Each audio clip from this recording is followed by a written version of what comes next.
Welcome to Ovary-Acting, your ecosystem for all things women, where we take your health and wellness seriously, but ourselves, not so much. I'm your host, Dr. Jennifer Ashby, clinician, acupuncturist, researcher, and your guide through this female journey. Why are we doing this podcast? Because you deserve a life revolution, one where you feel informed and empowered, but also where we can discuss and laugh at the ridiculousness of it all. This is a place where we call out the elephant in the room. So if you want some smart talk with a wink, stick around because we're about ready to shake things up. Hello, welcome back to another episode of Ovary-Acting. Today, I'm here by myself for another solo episode, and I would love to talk to you a little bit about breast health. In East Asian medicine, your breasts are not just tissue. They are a map.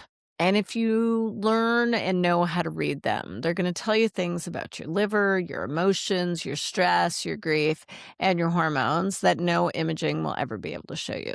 Before I go any further, I want to say something clearly because I am a clinician and I will never not say this. Genetics are real, they matter, and they are not your fault.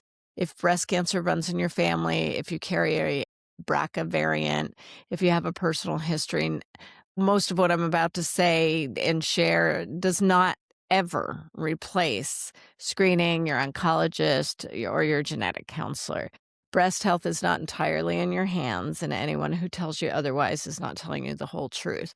But lifestyle does matter. So what I'm offering today is an additional lens, one that has existed for thousands of years and that I believe sits beautifully alongside everything Western medicine has to offer in the field of breast care, especially for cancer. So because what East Asian medicine sees in the breast, the channels, the emotions, the patterns, it adds a layer of understanding that can genuinely change how you care for yourself. And that is always worth having, in my opinion, because knowledge is power. So let's talk about what East Asian medicine has always known about your boobs and what you can start doing about it today.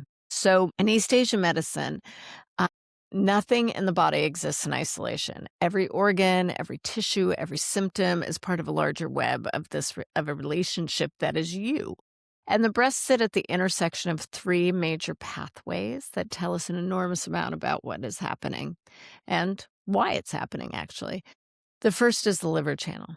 This channel runs directly through breast tissue, and the liver in East Asian medicine governs the smooth flow of qi, or your energy, and emotion throughout the body. So when the liver is happy, which is when qi is moving, when emotion is being processed, when stress is being metabolized properly, the breasts are generally quiet. But when the liver is constrained or stuck, from chronic stress, suppressed anger, overwork, unprocessed grief, too much alcohol, diet, an inflammatory diet, or years of putting everyone else first, that stagnation accumulates somewhere. And very often it accumulates in the breast. And this is why so many women have premenstrual breast tenderness or cyclical lumps and fibrocystic changes in the breast, according to East Asian medicine. It is not random. It is the liver qi stagnation that is made visible in the tissue of your breast. The second channel to consider with breast health is the stomach channel, which runs directly through the nipple, and diet, digestion, what you consume, food, stress, information, or money. Consumption, money, worry, or money, the consumption of anything all move through this channel, this stomach channel. Mastitis, nipple pain, breast symptoms connected to hormonal shifts often involve the stomach channel. And this is one of the reasons that what you eat and how you digest, how your digestion functions is never separate from your breast health in East Asian medicine. The third one is something called the Chong Mai, and this is going to be another stretch maybe for you, which is one of what we call the 8 extraordinary vessels, sometimes called the Sea of Blood. This is a deep, powerful channel that connects your breasts, your uterus, and your reproductive vitality in one continuous energetic system. So when the Chong Mai is thriving, the breast health and the menstrual health tend to move together in the right direction. All the qi is flowing in the paths the way it should be. When it is dysregulated, as is commonly happens in perimenopause, Breast symptoms and menstrual symptoms often appear at the same time. In East Asian medicine, that's not a coincidence, actually. This is the same conversation happening, but just in two different areas of your body. I'm going to give you 3 patterns briefly for diagnosis that I see most commonly clinically when it comes to breast health. I'm going to keep it accessible and really simple. This is not a diagnostics lecture. It's just helping to give you a map for understanding your own body more deeply. So the first one is that liver qi stagnation. It's the most common pattern I see in my patients. Honestly, in most women living modern lives, we all have some level of liver qi stagnation. And that is a cyclical breast tenderness that's worse the week before your period. And it's better once bleeding begins because the qi and the blood are flowing. It can also be a lumpy rope-like texture in the outer breast tissue. Emotional irritability very much comes with it. People often associate it with PMS. So yeah, feeling of tightness or fullness in the chest can come. The breasts in this pattern are literally holding what the liver cannot release. So the invitation here, which I'll come back to in a little bit, is to ask yourself, what have you not been allowing yourself to feel, express, or put down? The next pattern is liver phlegm and blood stasis. So when liver qi stagnation goes on long enough, it gets really dense and stagnant and stuck. And that makes it so that fluids within your body stop moving properly.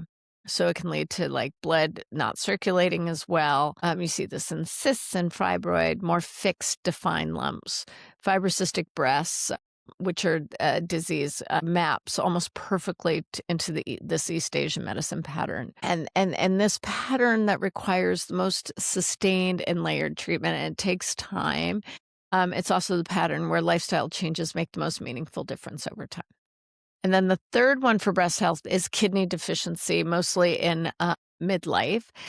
That kidney jing and yin, which you'll hear me talk about repeatedly, naturally deplete through perimenopause and menopause, and breast tissue changes. There's a loss of density, changes in texture, increased dryness, a sense of just depletion in the tissue itself. And so that's another one. It's not pathology. This is just a transition.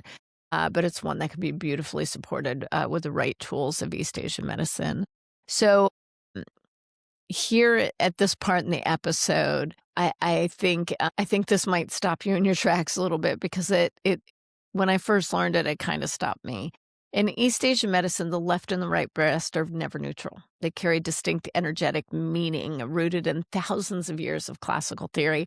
And when it comes to the breast, which side your symptoms show up on can tell us something meaningful about the pattern and which organ systems might be involved.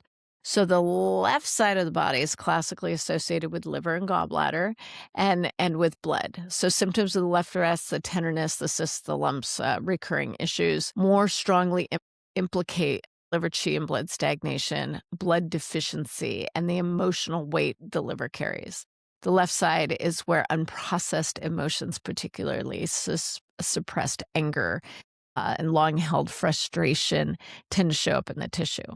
The right breast, the right side of the body, is classically associated with lung and large intestine, with qi and with phlegm and dampness being more predominant. So symptoms of right breast are more strongly implicate grief, which is the emotion of the lung, along with spleen deficiency. So with the spleen deficiency, which is more worry, over time creates phlegm accumulation, and that qi that is stuck rather than blood that is stuck. So the right side is where loss, unprocessed grief, and the weight of chronic worry tend to live. If you have symptoms on both sides, bilaterally suggests more systemic and constitutional pattern, typically liver qi stagnation affecting the whole Chong Mai, or a deeper deficiency involving both qi and blood together. So this is, I just want to be clear that this is a classical lens, not an absolute diagnostic tool. Not every practitioner emphasizes laterality equally. It's just one piece of a much larger picture, but I thought you might find it interesting. So I offer it not as a reason to worry, but as an invitation to get curious. So if you have recurring issues on one side, you can sit with that for a moment. Then, before I talk about what you can do for breast health, I want to come back to something I said at the top of the episode, because it matters enough to actually say it twice. So genetics are real. They are not your fault. They are not erased by clean living, green juice, or the, or the right acupuncture protocol. Although those can stave off issues and help you not promote and upregulate less fortunate genes, they are not always the answer. So if you carry BRCA1 or BRCA2 variants, if you have dense breast tissue or other risk factors, if you have a family history of breast cancer, please, please, please be working closely with a breast specialist. Please be doing your screening. Please do not let anyone, including anyone in integrative health, tell you that lifestyle alone is sufficient if there's any of these histories exist or there's a genetic risk for you. So what I will tell you is that for the vast majority of women, genetics and environment are in conversation with each other all the time. Your genes load the gun, as the saying goes, but your environment and your lifestyle can pull the trigger or not pull the trigger. And this is where East Asian medicine and modern epigenetics are actually saying the same thing. The choices you make daily influence how your genes express themselves over time. We can't change our DNA, but we can have an influence how the genes express. That's not a small thing, actually, and this is actually a profound thing. It means that even with a family history, what you do matters. It doesn't mean that what you do is going to change your family history, but if you were to be able to have any influence over that lifestyle, is it sans a diagnosis. It means that what you do is not everything, but it can be influential. So hold both. Take your genetics seriously, of course. Take your daily choices seriously, too. Now, environmental factors, because this is where the modern world has quietly loaded the deck against our boobs in ways that women never and still are not really told about. So xenoestrogens are synthetic compounds that mimic estrogen in the body. They are found in plastics, particularly when you heat food in plastic containers. And they are also in conventional personal care products, in pesticides on non-organic produce, and in conventional dairy and meat from animals raised with synthetic hormones. In the East Asian medicine terms, xenoestrogens overwhelm the liver's ability to metabolize and clear estrogen. So the liver becomes congested, chi stagnates, and breast tissue, which is exquisitely sensitive to estrogen, pays the price over time. And the Western research on xenoestrogens in breast tissue is still developing, but the precautionary principles here are strong, and the changes required are enormous for our health. I mean, we are estrogen dominant creatures. Alcohol is the other one. Alcohol deserves its own moment because the research on this is really clear, but it's not really sufficiently discussed. Alcohol is directly estrogenic. It raises circulating estrogen levels, and it generates liver heat in East Asian medicine, directly worsening the stagnation that underlies most breast pathology. So even moderate alcohol consumption is associated with increased breast cancer in Western literature. In East Asian medicine, we have been saying for thousands of years that alcohol damages the liver and heats the blood. It's a different language, but it's the same conclusion. Also with breast health, lymphatic flow and the axillary region, your armpits. This is not strictly East Asian medicine either, but it's deeply relevant, and I want you to know it. I taught a course at the Daily on lymphatic drainage that almost 20,000 people have taken already, and your lymphatic system has so much to do with your health, but your breasts in particular, because they are glandular material. So the lymph nodes that drain your breast tissue sit in your armpits. Did you know that? And those are directly along the liver and gallbladder channel pathway in East Asian medicine. So anything that chronically restricts circulation in this area, too much hair in this area, like even tight underwire bras worn for long hours, heavy antiperspirants that block lymphatic openings, sedentary posture that closes where we lean into our chest. So any posture that closes the chest where our shoulders roll forward impairs your body's ability to clear metabolic waste from breast tissue. Crazy, huh? Daily movement that opens the chest and moves the arms is not just exercise, it's actually lymphatic medicine. Then there's also endocrine disruptor chemical in conventional, which is xenoestrogens, and then there's other endocrine disruptors, more in conventional care products. These are parabens, phthalates, and synthetic fragrances. They're awful. Synthetic fragrances are terrible for us. These all land on the liver's detoxification burden and contribute to estrogen excess that feeds the breath pathology over time. And the good news is that you don't have to overhaul everything at once, swap one product out for a month. Start with your deodorant, though, because it sits directly over your axillary lymph nodes and is applied to skin that absorbs readily. There's also an emotional layer to breast health. I find this really profound, and it's part that Western medicine, for all of its brilliance, has not yet fully integrated. In East Asian medicine, the breasts sit at the meeting place of three emotional worlds. The liver, which holds the anger, frustration, and resentment that has nowhere to go, right? This is the woman, the person, the man, because men get breast issues and breast cancer too, who chronically absorbs others' stress, suppresses their own needs, swallows their anger to keep the peace, and pours themselves outwardly until they are empty. Here, the liver chi stagnates, and the breasts, sitting directly on the liver channel, hold what they have not been able to release. I see this pattern constantly in clinical practice, particularly in women in their 40s and 50s who've spent decades caretaking, like children and partners and aging parents and employees and patients, without adequate space for their own emotional processing. Next is the lung. The lung holds grief and loss.